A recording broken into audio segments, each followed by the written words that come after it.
मुझ pastor Samuel प्यार की तरफ से आप तमाम सुनने वालों को, बहन भाइयों को, मसीह से प्यार करने वालों को, सबको मेरा सलाम और खुदा का फजल इत्मीनान आप सबको हासिल होता रहे। शुक्रगुजारी करते हैं खुदा के पाक कलाम के लिए जो हमारी रहनुमाई है, हमारे कदमों के लिए चिराग राह की रोशनी है। और मसीह ने फरमाया कि जब मेरी बातें तुम्हारे दिलों में बसेरा करेंगी तब तुम सच्चाई से वाकिफ होगे और सच्चाई तुम्हें आज़ाद करेगी। तो खुदा के कलाम में से एक वर्ड को हम आज अपने सामने रखेंगे। बहुत छोटा वर्ड है लेकिन इसके पीछे खुदाउन पाक खुदा की बरकतें बहुत बड़ी हैं।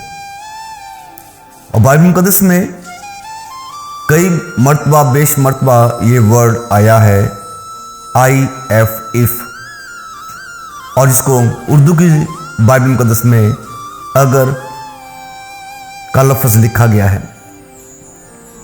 और खुदा यीशु मसीह ने यूहन्ना की अंजील में फरमाया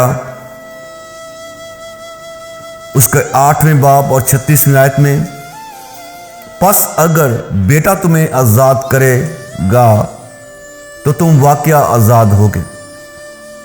तो फिर बेटे ने आज़ाद करने के लिए अपनी कुर्बानी दी। उस बेटे ने सलीब के ऊपर अपने लोगों के लिए अपने खून की कीमत अता की और हमें खून से खरीदा और फतह का नारा लगाया। और फिर वो बेटा ये भी बोलता है यूहन्ना की इंजील उसका 14वां बाब और 15वीं आयत में, अगर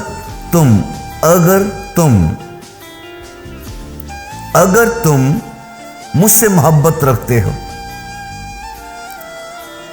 बेशुमार आज मसीही ईमान में हम जीते हुए कहते हैं कि मैं मसीह से मोहब्बत रखता हूं, मैं मसीह से मोहब्बत करता हूं।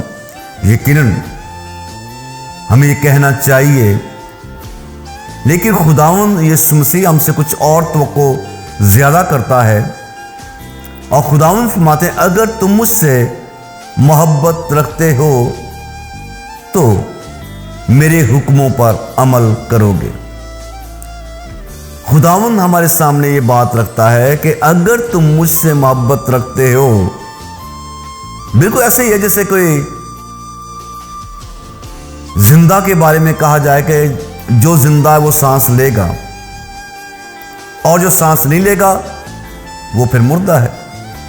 तो जो मोहब्बत मसीह से करता है वो मसीह के हुक्मों पर अमल भी करेगा। और मसीह ने कहा कि जब तुम मेरे हुक्मों पे अमल करोगे तो मेरी खुशी पूरी हो जाएगी और तुम्हारी खुशी भी। तो आज खुदा कलाम में से इस बात को याद करें, अगर के वर्ड को, इस अगर के पीछे बहुत सारी बरकत का वादा है। तो इस अगर के पीछे इंसान के लिए मुसीबतें भी हैं। तो खुदा कलाम में से इसी वर्ड अगर, जिसको अंग्रेजी में इफ, इसकी हम आज बरकत और इसके जो इसके खुदावंद के कहे के मुताबिक ना अमल करें उसके लिए कौन कौन सी मुसीबतें वो भी पढ़ेंगे। तो हम सब जानते हैं मसीह पर ईमान रखने वाले, इस्तिस्ना की किताब उसका 28वें बाब में मैं आपके सामने पढ़ने लगा हूं।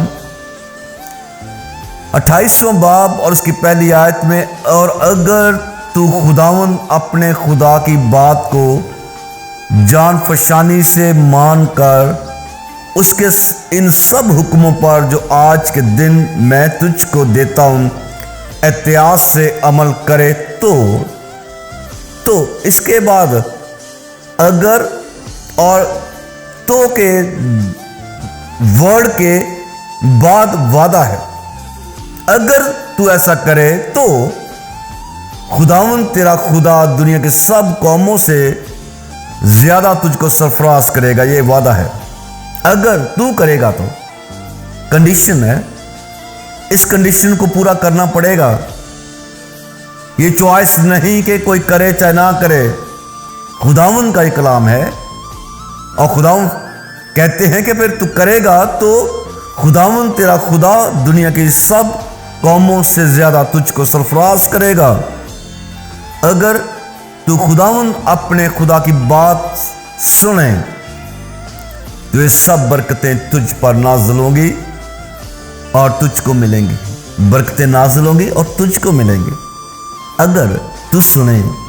तो खुदा ने तो ये भी फरमाया मसीह ने, मेरी भेड़ें मेरी आवाज़ सुनती, मेरे पीछे पीछे चलती हैं, मेरी भेड़ों को मुझसे कोई छीन नहीं सकता। अगर तू बात सुने तो सब बरकतें तुझ पे नाज़िल होंगी और तुझको मिलेंगी।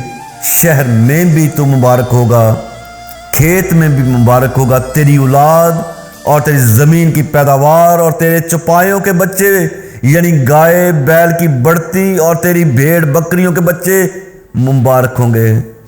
देखें कितनी बड़ी बरकत है।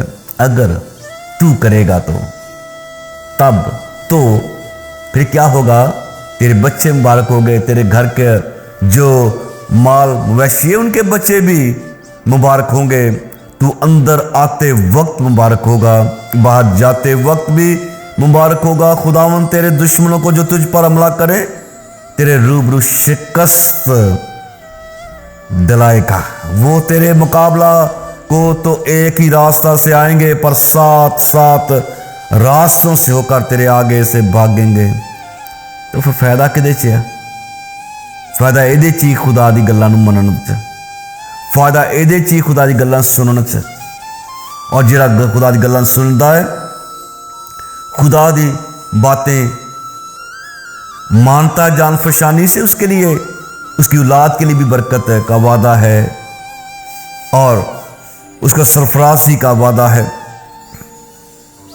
खुदावन तेरे दुश्मनों को जो तुझ पर हमला करे तेरे रूबरू शिकस्त दिलाएगा। वो तेरे मुकाबला को तो एक ही रास्ते से आएंगे पर सात सात रास्ता से होकर तेरे आगे से भागेंगे। खुदावन तेरे अंबार खानों में और सब कामों में जिनमें तू हाथ लगाए बरकत का हुक्म दे देगा। जब खुदा का हुक्म, वो तो लाजर से कहता है निकला कब्र से, तो लाजर कब्र में से निकलाता है। वो तो आंधी तूफान से कहता है आंधी तूफान थम जा, और आंधी तूफान थम जाता है। उसका हुक्म टल नहीं सकता। जिस काम को तू हाथ लगाए उस पर बरकत का हुक्म देगा। खुदावन तेरा खुदा उस मुल्क में जिसे वो तुझको देता है तुझको बरकत बख्शेगा। खुदा बरकत बख्शने का वादा करता है। और साथ में अगले हम आयत में चलेंगे, 9वीं आयत में, अगर तू खुदावन अपने खुदा के हुक्मों को मानने और उसकी राहों पर चले, उसके राहों पर चले तो खुदावन अपनी उस कसम के मुताबिक जो उसने तुझसे खाई तुझको अपनी पाक कौम बनाकर कायम रखेगा। वो कायम रखने वाला खुदा है, कायम रखने का वादा फरमाता है। और दुनिया की सब कौमें ये देख कर कि तू खुदावंद के नाम से कहलाता है तुझसे डर जाएंगी। और जिस मुल्क को तुझको देने की कसम खुदावंद ने तेरे बाप दादा से खाई थी उसमें खुदावंद तेरी औलाद को और तेरे चौपायों के बच्चों को और तेरी जमीन की पैदावार को खूब बढ़ाकर तुझको बरोमंद करेगा। अगर तू ऐसा करेगा तो उसकी राहों पे चलेगा तो खुदावंद वादा फरमाता है कि खुदावंद आसमान को जो अच्छा खजाना तेरे लिए खोल देगा कि तेरे मुल्क में वक्त पर मींह बरसाए और वो तेरे सब कामों में जिनमें तू हाथ लगाए बरकत देगा। और तू बहुत सी कौमों को कर्ज देगा पर खुद कर्ज नहीं लेगा। हालेलुया। अगर तू ऐसा करे तो खुदा तेरे कीते काम ते बरकत दा ऐलान कर देगा। खुदा तेन कर देन वाला बनावेगा। खुदा तेन कभी कर्ज लैन वाला नहीं होने देवेगा। और तू बहुत सी कौमों को कर्ज देगा पर खुद कर्ज नहीं देगा। खुदावन तुझको दुम नहीं बल्कि सर ठहराएगा और तू पस्त नहीं बल्कि सरफराज ही रहेगा। लेकिन शर्त यह है, बशर्ते के तू खुदावन अपने खुदा के हुक्मों को जो मैं आज के दिन तुझे देता हूँ सुने और एहतियात से उन पर अमल करे। और जिन बातों का मैं आज के दिन तुझको हुक्म देता हूँ उनमें से किसी से दाहिने या बाएं हाथ मुड़कर और मबूदों की पैरवी और इबादत ना करे। अब इंसान पे डिपेंड करता है वो किस तरह जीना चाहता है, बरकतों में, सरफराजी में, खुदावंद के जलाल में। बाइबल मुक़द्दस में यूं भी लिखा है, वो कलाम करता है, खा कोई उसकी सुने चाहे ना सुने, लेकिन जो सुनेगा, जो उसकी राहों पे चलेगा, उसके लिए खुदा उसके अंबार खानों को बरकतों से भर देगा। उसको दुम नहीं बल्कि सरफराज करता चला जाएगा, सर ठहराएगा। और आगे फिर कंडीशन लिखी गई है, कोई ना भी सुने तो फिर क्या होगा। लेकिन अगर 15वीं आयत इस्तिस्ना 28वां बाब, लेकिन अगर तू ऐसा ना करे। आज इंसान अपनी मर्जी से चल रहा है, कभी दुआ करता, कभी नहीं करता, कभी कर ली, कभी ना की, कभी खुदा के जुर्म में ज्यादा झुक लिया, कभी ना बाइबल को पढ़ी, कभी ना पढ़ी। लेकिन अगर तू ऐसा ना करे तो खुदावंद अपने खुदा की बात सुनकर उसके सब अहकाम और आइन पर जो आज के दिन मैं तुझको देता हूं इत्तेआत से अमल करे। अगर तू ऐसा ना करे तो अगले स्टेप में फिर उधर बरकतों का ऐलान है, इधर फिर कुछ और ऐलान भी किया जा रहा है, और हम सब जानते हैं। तो ये सब लानतें तुझ पर नाज़िल होंगे और तुझको लगेंगे। खुदाओं की राहों पे चलेंगे तो बेहतर ही है, खुदाओं की राहों पे चलेंगे तो बरकतें हैं, खुदा की बात सुनेंगे तो हमारी ये सरफराजी है। और खुदावंद फरमाते हैं अगर तू ऐसा ना करे तो ये सब लानतें तुझ पर नाज़िल होंगी और तुझको लगेंगी। शहर में भी तू लानती होगा और खेत में भी लानती होगा। तेरा टोकरा, तेरी खटोती दोनों लानती ठहरेंगे। तेरी औलाद और तेरी जमीन के पैदावार, तेरे गाय बैल की बढ़ती और तेरी भेड़ बकरियों के बच्चे लानती होंगे। जो मुझसे मोहब्बत करता है वो मेरे हुक्म पे अमल करेगा। बेटा तुम्हें आजाद करे तुम वाकई आजाद होगे। तो खुदाओं ने हमारे सामने ये बातें रखी हैं कि हमने किस हालत के अंदर जिंदगी बसर करनी है या कर रहे हैं। खुदाओं के कलाम में हम पढ़ते हैं कि तेरे बच्चे लानती होंगे, तू अंदर आते वक्त लानती ठहरेगा, बाहर जाते वक्त भी लानती ठहरेगा। खुदाउन उन सब कामों में जिनको तू हाथ लगाए लानत और इस्तराब और फुटकार को तुझ पर नाज़िल करेगा। इसलिए आज बेशुमार खानदानों में ये परेशानी है, पूरी नहीं पैंदी। पूरी किमें पवे खुदा की गल्लां मननियां नहीं है। खुदा तो कहता है कि मेरे पास आओ, मैं तुम्हें बरकत दूंगा, आराम दूंगा। तो खुदा के कलाम से हम पढ़ रहे हैं कि तू अंदर आते वक्त लानती ठहरेगा और बाहर जाते भी लानती ठहरेगा। खुदावंद उन सब कामों में जिनको तू हाथ लगाए लानत और इस्तराब और फटकार को तुझ पे नाज़िल करेगा, जब तक कि तू हलाक होकर जल्द नेस्त नबूद ना हो जाए।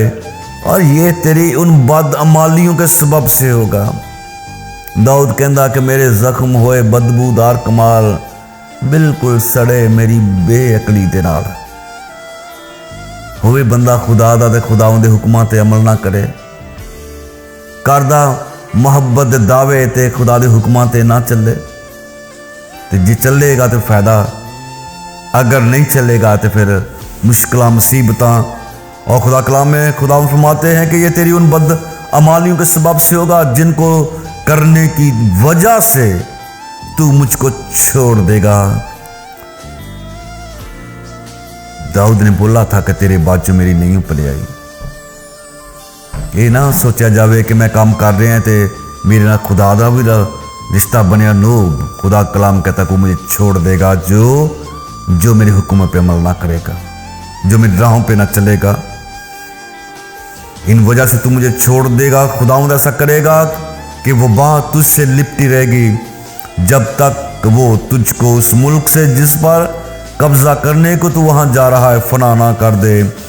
खुदावंद तुझको तपदिक और बुखार और सोजश, शदीद हरारत और तलवार बाद समूम गहरोई से मारेगा। और ये तेरे पीछे पड़े ही रहेंगे जब तक कि तू फना ना हो जाए। तो खुदाउन हम सबको तौफीक अता फरमाए, खुदा की बातों को अपने सामने रखें, खुदा की राहों पर चलने वाले ठहरें। खुदा की राहों पर चलेंगे, आगे मसीह हमारा हरावल होगा, हमारा खुदाउन हमारा चंडावल होगा, बरकतों का ऐलान करेगा। जिस काम को हम हाथ लगाएंगे उस पर बरकत ठहराएगा। तो खुदाउन इस कलाम को समझने, इसके ऊपर अमल करने की हम सबको भारी तौफीक अता फरमाए। खुदाउन आप सबके साथ रहे। खुदाउन के अगले पैगाम को लेके हम अगले वक्त पे आएंगे और फिर खुदाउन की बरकत हासिल करेंगे। खुदाउन आपके साथ रहे।